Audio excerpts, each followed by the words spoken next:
taken to England, they were taken to Belgium, they were taken to Denmark, they were also taken to America and many other nations. So the blacks that ended up in America today who call themselves American don't even realize that they were not originally American. African Americans have a true heritage with the Elohim of Israel. They indeed are the Hebrew Israelites of ancient times. Brazil has a large number of Hebrew Israelites.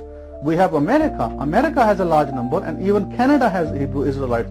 So they were driven out, and we know from history that they ended up in African lands. And I would suggest to you very strongly that the Hebrew Israelites were black. The customs today of the African nations, you will find, was very particularly linked to Hebrew Israelite customs. Now,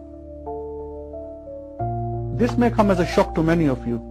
This may come as a shock to many of you because you've been taught that, you know, the children of Israel are in England and they are in Belgium and in Denmark, and they are the white folks or the Europeans. No, they are not.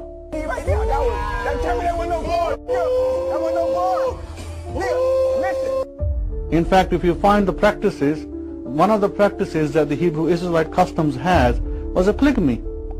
The Nigerians, for instance, Christians, don't stop having two wives. They still have two wives, many of the people.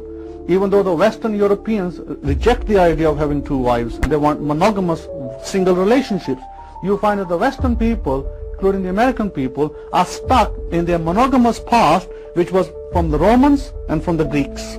People are happy with homosexuality, they're not happy with polygamy. Why? Because these people were never part of the Hebrew Israelites. They kept their customs, and they still sneer at the customs of Hebrew Israelites. Hebrew Israelites, on the other hand, they don't have a problem with single marriages or dual marriages.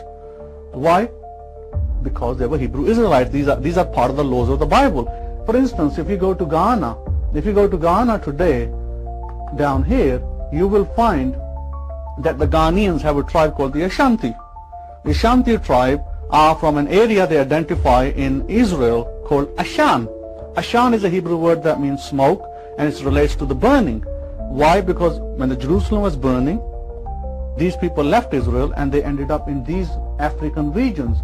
These Ashanti people, they identify their Almighty Creator as someone called Yeme, or they have the word spelled is N-N-Y-E-M-E, O-N-Y-E-M-E, Onyeme, but they don't pronounce the O and the N. So the Yeme, the word M, the letter M, is interchangeable in the ancient Ashanti language with W. It would be Yahweh. Yahweh is a term for Yud-He-Vav-He, which many people pronounce like myself, Yahweh. Some of you pronounce as Yahuwah. However, that tells us something about the Ashanti people in Africa. Ashanti people are Hebrew people. They still have the custom of the woman separating after for the menstruation period, 7 days. They still have the custom of circumcising their children. But show me these customs in the Americans. Show me these customs in the British people. You won't find them. They don't exist. Because these people in the British Islands, in the American Islands, the people who are today Americans, I'm talking about the Caucasians, white people, they're quite happy to live monogamous lives, and they're quite happy to live in non-religious lives, such as women don't have to separate, they don't like getting circumcised.